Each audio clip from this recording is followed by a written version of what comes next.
Fala pessoal, tudo bem?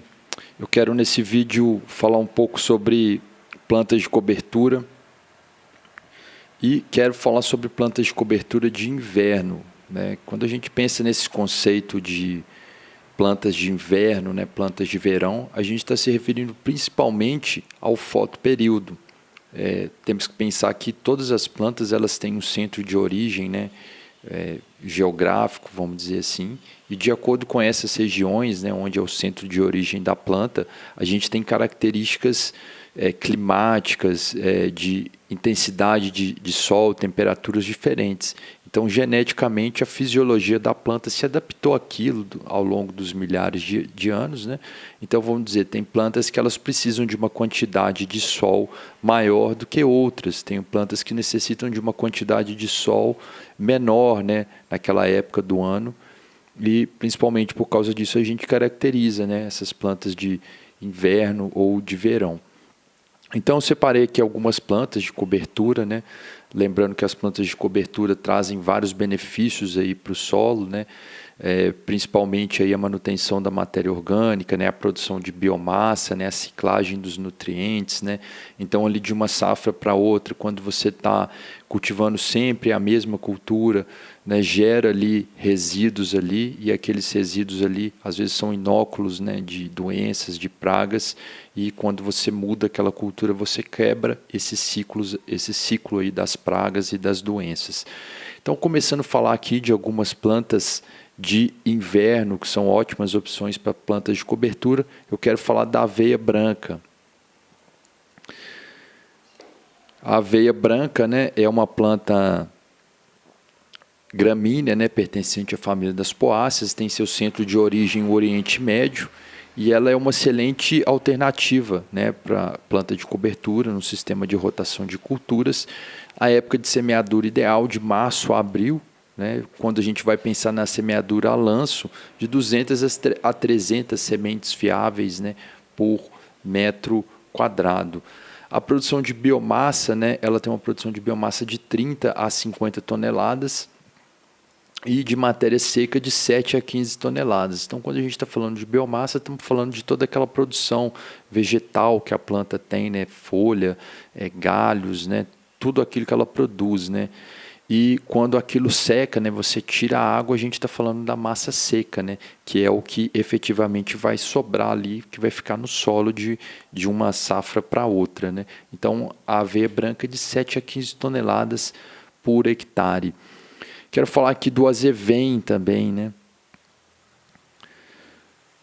O azevém é uma planta pertencente à família das poáceas, é uma gramínea, né, de origem europeia, amplamente utilizada no Brasil, principalmente na região sul. Ela é muito utilizada principalmente como forrageira, né, de inverno ali para o gado leiteiro, né? A semeadura, né, ideal, a época, né, de semeadura ali, vamos dizer, vai ser de março a junho.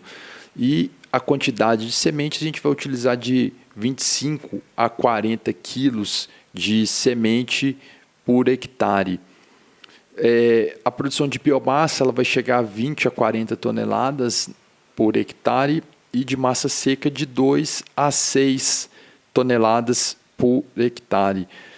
Então, é uma planta que é relativamente tolerante à seca e ao frio, né?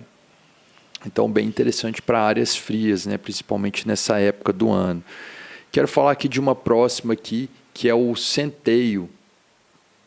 O centeio é uma espécie originária do sudoeste da Ásia, pertence à família das poáceas e é destinada principalmente, né, para a colheita de grãos ali, né, e forragem.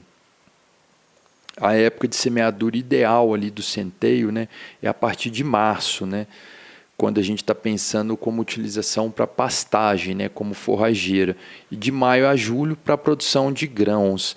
Né, a semeadura dela a gente vai usar de 40 a 60 quilos a lanço, né, por hectare, e a produção de biomassa vai gerar de 20 a 30 toneladas por hectare e de matéria seca de 4 a 10 toneladas. Quero falar aqui de uma opção que eu tenho visto crescer bastante, bem comum, principalmente nos mix de planta de cobertura, né, utilizando outras plantas, né, que é o nabo forrageiro, né. Eu vejo sendo utilizado muito na cafeicultura, junto em mix de plantas de cobertura, né? E ele é sim uma ótima opção, né? É uma espécie das brássicas, né? Só que não aquelas brássicas olerásticas, né? Brássicas crucíferas, né? É originária da Ásia Ocidental e a época de semeadura vai ser de abril a maio, né?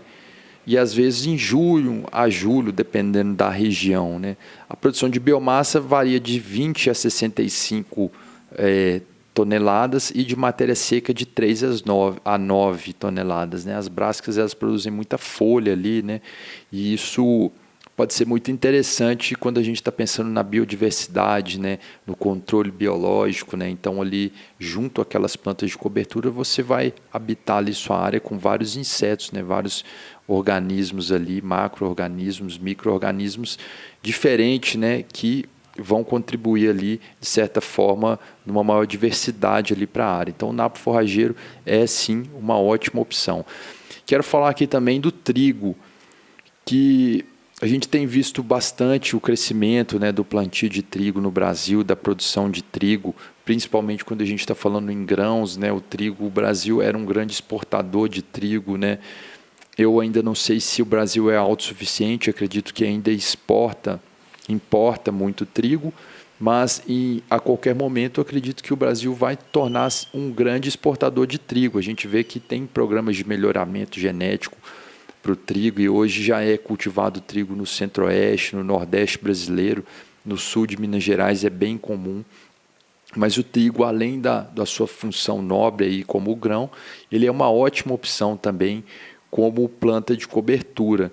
A época de semeadura pode ser de abril a junho, né, ideal. E quando a gente está pensando numa população de 60 plantas por metro linear, num espaçamento de 20 centímetros ali, né, a gente pode utilizar mais ou menos 120 quilos, né, de semente por hectare. A produção de biomassa vai ser aproximadamente 10 toneladas e de matéria seca de 4 a 6 toneladas.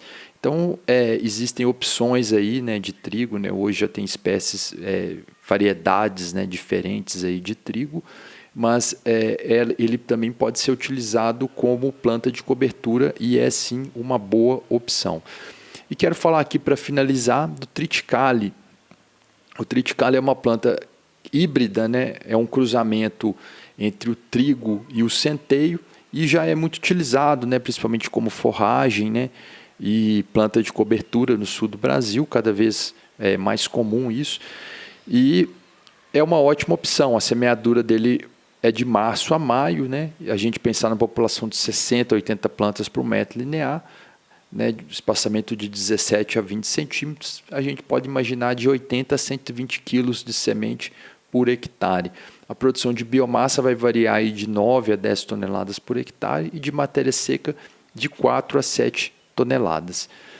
Então é isso, pessoal. Queria só apenas falar algumas opções aqui, né, de plantas de cobertura. É evidente que são várias, né? Existem outras aí comuns, né? Essas que eu passei são plantas aí bem utilizadas, bem comuns, já consagradas aí na nossa agricultura e que são bem úteis aí, né, quando a gente está pensando aí em rotação de culturas, em fazer matéria seca, né, em produzir ali matéria seca para a gente melhorar a qualidade do nosso solo, estrutura do nosso solo, é sempre uma ótima opção. Então, eu fico por aqui, um abraço a todos e até a próxima.